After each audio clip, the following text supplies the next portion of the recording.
Hello, my dear viewers, and welcome back to a new series, Let's Fight. Although I may potentially change it to a different title later down the line, we'll see.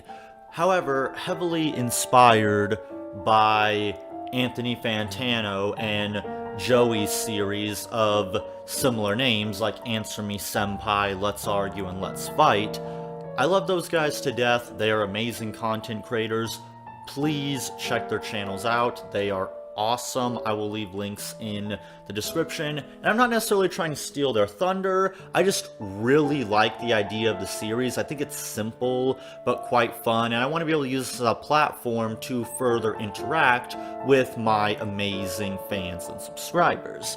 So, I will be taking your hot takes, questions, and more, and we will be taking a look at them together and kind of having a sort of pseudo debate slash argument based on certain questions that I have asked. And for the first episode, I decided to ask my audience what they thought the worst death battle of all time was. Now, as some of you know, I already made my list of what I think is the top 10 worst death battles of all time, and I also made a community list where you can vote on what you think is the worst death battle of all time. I will leave that in the description as well. But I thought, let's ask my fans what they think is the worst, and I got some pretty interesting responses, so let's not put this off any longer. Let's take a look at what you guys think. Peach versus Zelda was a pretty bad one. Zelda is actually a capable fighter who can seal demonic entities away, and you have her lose to Peach, a damsel in distress. Really? I think that episode received a lot of negative reception that was just as much as Goku versus Superman according to some sources. But yeah, Zelda would obliterate Peach. Now, while I do agree with you on this, I do feel there was more you could have added, such as the inconsistencies where Death Battle gives Peach any power or stupid feat, irregardless of the stupidity of it, such as trying to use the soccer game to prove that Peach is stronger based on how hard she can kick a soccer ball, which is ridiculous because a soccer ball is not the equivalent of a human skull. And let's not forget that Hylians in Legend of Zelda have proven themselves to be beyond your normal human beings. Like Zelda, Link, they can take more abuse than a freaking soccer ball.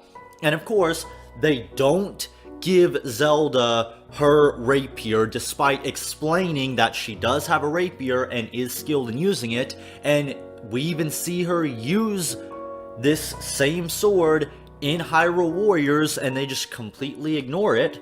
For what reason, I do not know. And also is ignoring the fact that Zelda has access to one of the three pieces of the Triforce, which has been established as one of the three gods that created Hyrule itself. Thus, it's reasonable to assume that Death Battle, who said that Ganondorf was at least planet level based solely on his Triforce piece alone, then we could reasonably assume that Zelda and Link also have this same level of power from their Triforce pieces. Also, the Triforce grants immortality, so how would Peach be able to just kill Zelda so effortlessly? It makes no freaking sense, and we've seen Zelda fight alongside Link, and while Peach has also fought alongside Mario on occasion, it's mostly been as a support or healer, never as a fighter. She does not have that same degree of combat experience that Zelda does, and Zelda is far more intelligent and has far more wisdom than Peach would, and likely has vastly more superior magic. So it's absurd to just say, well, the light arrows don't work on anyone that's not evil, even though Peach has been possessed by evil entities before. It's just a freaking mess. But I will save any more rant for a review in the future because I want to get through all your guys' responses. Note that I will not be reading this one as I've had to re-record this one too many times. No offense to you, CJ, you're a nice guy, but good lord, can you please proofread your comments next time? This was an absolute nightmare to read. But to sum it up, I absolutely agree with a lot of his points, and as he points out at the bottom portion of the comment, that, as I pointed out, when it becomes War Greymon, Charizard's attacks should become more powerful, not weaker. War Greymon would be the equivalent of a Steel-type Pokemon, essentially. Thus, his fire attacks should do twice the damage. And the utterly asinine argument that, oh, well, War Greymon's weapons, when he becomes War Greymon, are designed to kill dragons, even though Charizard is not a dragon. If you look him up, he is actually classified as a flying fire type, not a dragon type, so that argument makes no sense. So they're willing to try to pull this BS that, well, War Greymon has weapons that are specifically designed to kill dragons, so therefore it would kill Charizard, but completely ignore that when War Greymon becomes War or Metal Greymon, Charizard's attacks should deal twice the damage based on the super effectiveness system. And you can't say that this is using video game mechanics because even within the context of the anime, they acknowledge the rock, paper, scissors mechanic even in the anime. So you can't use that as an argument. And of course, as pointed out in my Death Battle Epic Fails compilation, one of their most asinine claims is that, well, Charizard is a slave and Tai and Agumon are friends to the very end on equal footing, so therefore I believe that Agumon would win, even though that's a thoroughly asinine argument, because by that same logic are the Eidolons and Espers in the Final Fantasy series slaves, are the Fate servants from the Fate series slaves. Like, what the hell kind of argument is that? Like, oh, Charizard is a slave, look how edgy we are. Like, seriously, that is just so stupid. That is like a freaking comment that you would hear from PETA, not Death Battle, who are supposed to be very smart researchers.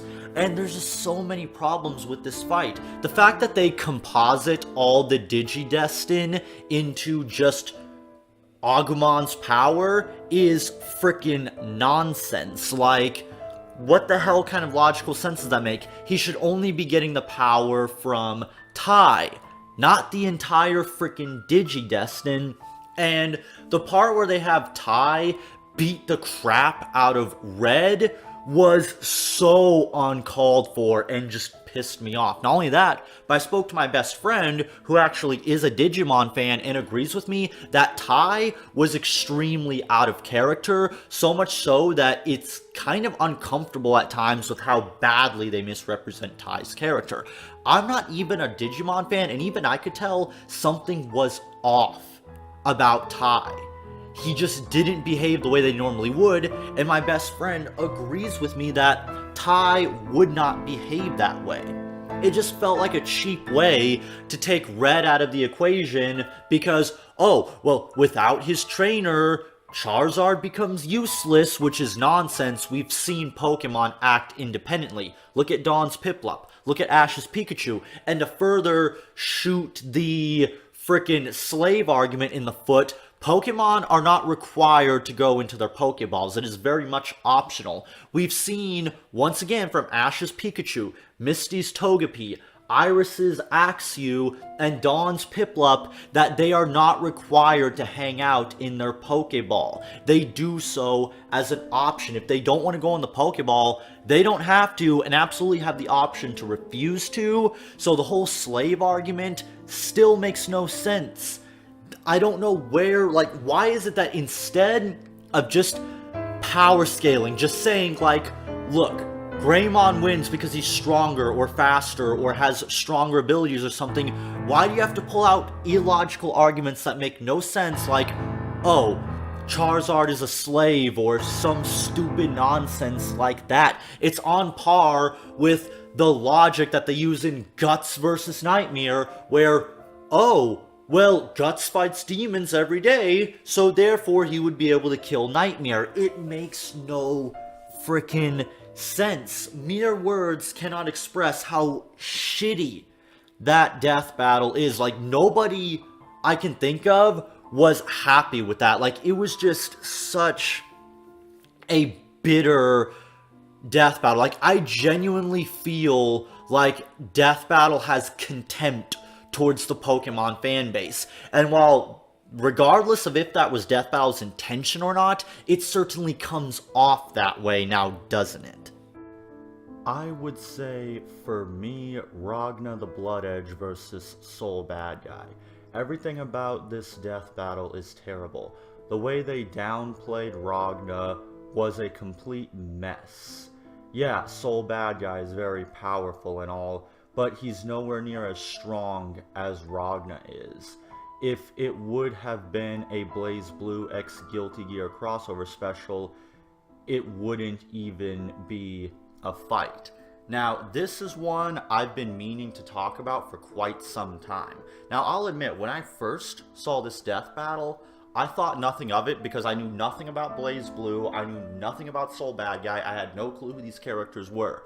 But since then, I have actually gotten a Guilty Gear game gifted to me on Steam, and I have done more research into BlazBlue, and I've had BlazBlue fans come up to me and say, like, you gotta talk about this death battle. They just completely downplayed Ragna. And I've done a little bit of research into it, and I absolutely have plans to review / debunk this episode.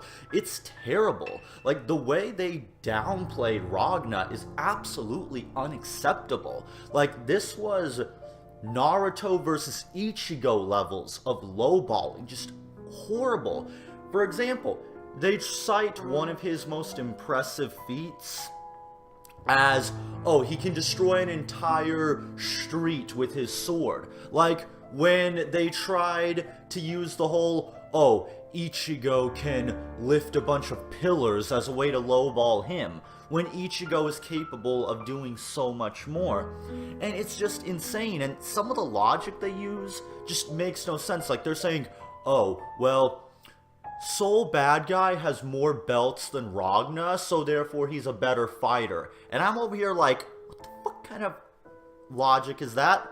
Like, first off, we don't even know if those belts are actually a sign of their skill, or if they're just there for decoration. Now, it's been a while since I've seen that episode, I might have to rewatch it, but I don't think Death Battle ever explained that those belts are not there just for decoration, which they may very well be. And from a lot of the people that have come to me, they have said things like, if you lowball Ragna, he should at least be universe level, and that's with lowball. And they try to say that Soul Bad Guy is stronger because, well, he destroyed this gigantic eyeball that would insert large amounts of TNT number here, which Death Battle always likes to do. Death Battle only will use calculations when they can use it to lowball a character. And even then, odds are, I'm willing to bet Soul Bad Guy is stronger than that. And this fight is just such a mess. Like, they try to easily say that Ragna's scythe wouldn't be able to do anything to him because, well, he survived the backyard. I need more than that. Does the backyard have the same properties as Ragna's sword? I don't know. Death Battle hardly explains it. And the fight itself was just very mediocre. Like, they could have done more with it. And another thing I just found so amusing in this episode was Death Battle spends a lot of time in that episode trash talking the script of BlazBlue, saying it makes no sense, which I find rich considering that, as you've seen before, and especially in my Epic Fail compilation, Death Battle scripts are a mess. They are really inconsistent and filled with logic that makes no sense. A little bit of projection much, Death Battle, or is it just because they lack self-awareness? But it's just so freaking funny, and I'm definitely going to be reviewing this. I've just been working to do more research on both BlazBlue and Guilty Gear because I want to make sure I'm informed. That's what takes me so long to do debunkings. I need to make sure I know everything about the characters so I don't accidentally say anything wrong. But absolutely, this one was terrible. Guts versus Nightmare, an absolutely asinine matchup where the only gimmick is that they both have a big sword, when your entire matchup is a one-note dick measuring contest with swords. You know you've hit rock bottom. The logic for why Guts wins makes absolutely no sense. Like saying Guts wouldn't pick up the Soul Calibur because he really likes Dragon Slayer, and saying that Guts fights demons every day, so therefore he can beat Nightmare. What the fuck? Now, real quick, I don't know if you made a typo or not, Sharon, and I hate to come off as petty, but Soul Edge is the name of the sword that Nightmare uses. Soul Calibur is the sword that was made to destroy Soul Edge. Normally I wouldn't mind, but I'm a huge Soul Calibur fan. I can't help myself. But outside of that, you're absolutely on point. You hit the nail on the head. For those of you who remember, Guts versus Nightmare was one of the first matchups I ever spoke about in contention for worst death battle of all time, and as I think about it, it only gets worse the more I think about it, because the results make no sense. The reason for why the characters fight is stupid, and the research is just painfully bad. But for starters, when the only reason why these characters are fighting is they both have big swords, really? Wow, how original, Death Battle. I wonder what other characters have gigantic swords. Now, I'm not saying that Guts should fight Cloud or Ichigo, but when I can easily use the same logic to say that, oh, Guts versus Ichigo or Guts versus Cloud, that's a problem. But the worst part of this fight is easily the results. The explanation they give for why Guts wins makes no sense. Rather than going over their powers, their feats, their abilities, their experience, and explaining who's stronger, they just decide to go in a completely different route, saying, well, Guts fights demons every single day, so therefore Guts can defeat Nightmare. What the hell kind of logic is that? Try this on for size, Death Battle. Charizard fights monsters every single day, so therefore Charizard can defeat Greymon. That's literally the same exact logic that Death Battle is using. And the other big one that makes no sense is saying that, oh, Guts wouldn't pick up Soul Edge because he really loves his Dragon Slayer. What the hell kind of argument is that? It makes no freaking sense. Death Battle, do you not know why people end up picking up the Soul Edge? It's not because they see a sword and they're like, ooh, big sword, me like. No, it's because the Soul Edge, it corrupts you. It gives in to your darker desires and makes you want to pick up the Soul Edge and use its power. That's the whole point of Soul Edge. People find out about its power and then they want to use its power. Like, how do you not get that, Death Battle?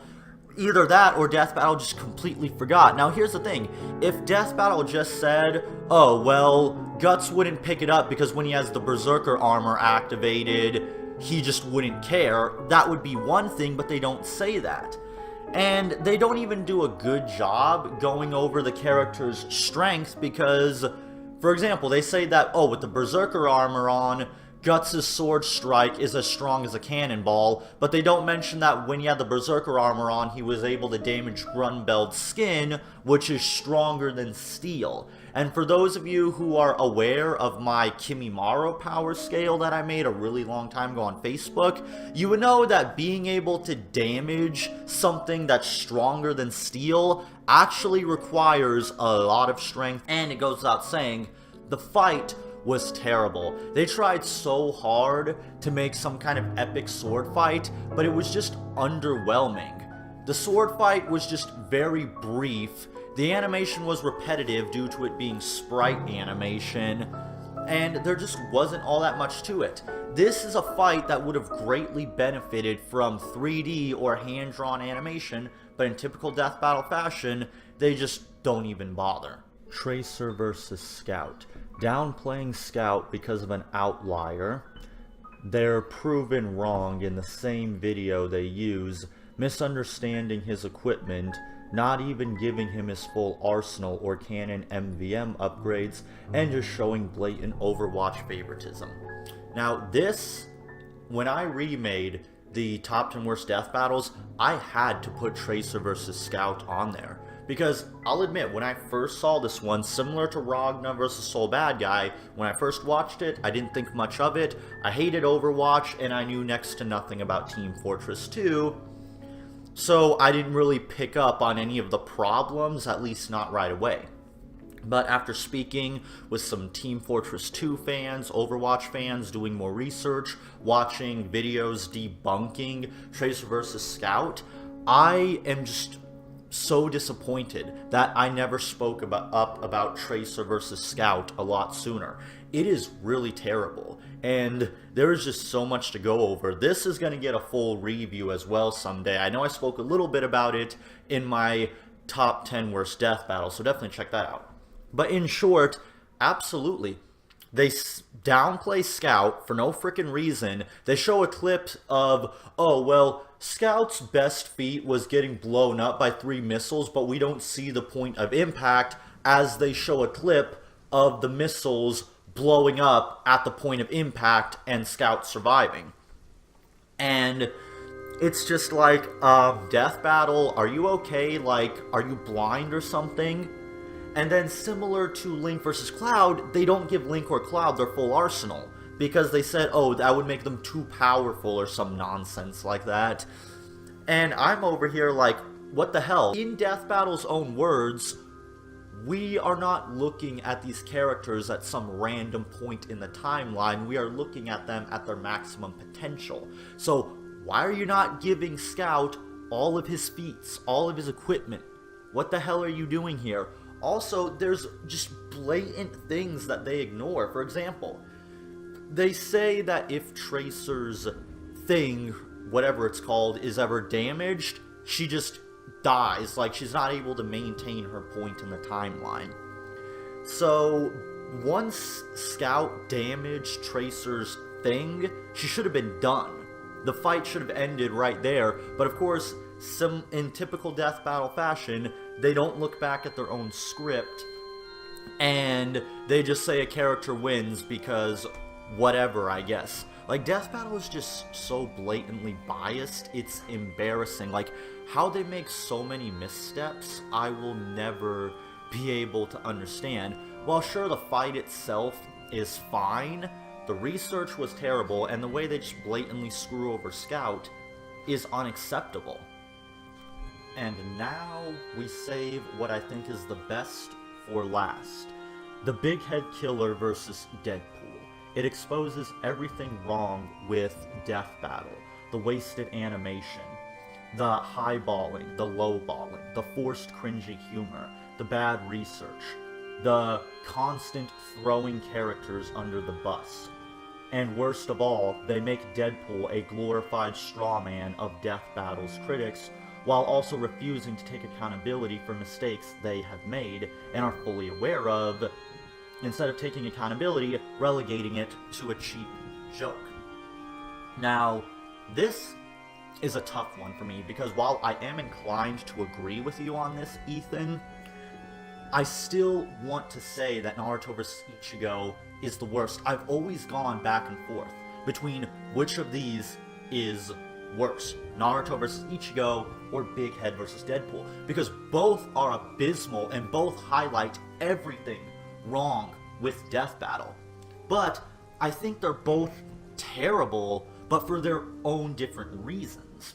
Because while Naruto vs. Ichigo is an example of how malicious and cunning Death Battle can be, capitalizing on things like Flame Wars just to be able to not only regain street cred within certain fan bases, but also to get a ton of views and likes, and rather you want to admit it or not. That is all Death Battle cares about, is the views and the likes, because remember, they make money off of this stuff.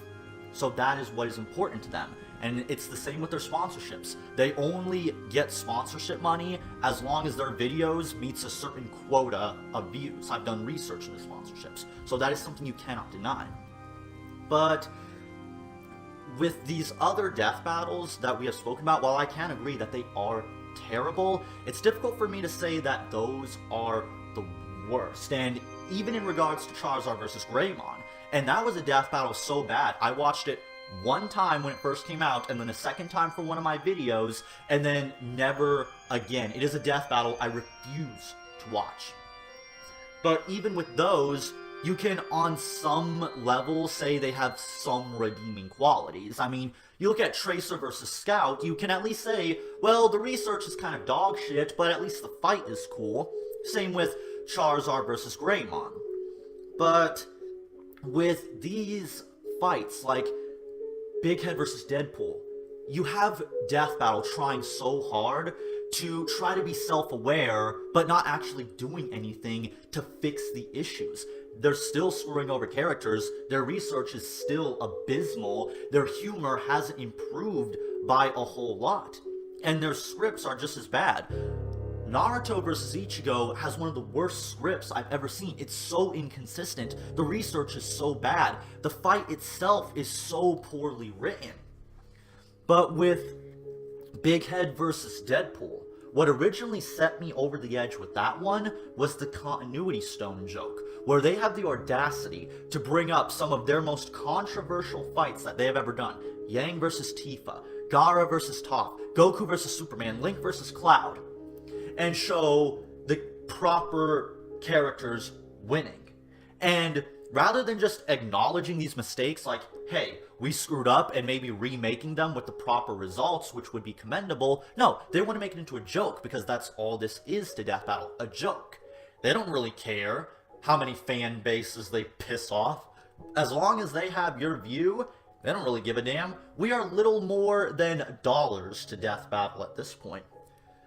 But again, even to this day, I still have a hard time deciding which is worse, because my gut to say Naruto versus Ichigo, it's so abysmally bad, because you see that Death Battle had the opportunity to do Naruto versus Ichigo for a really long time. They've been getting requests for Naruto versus Ichigo for about as long as when Goku versus Superman was new.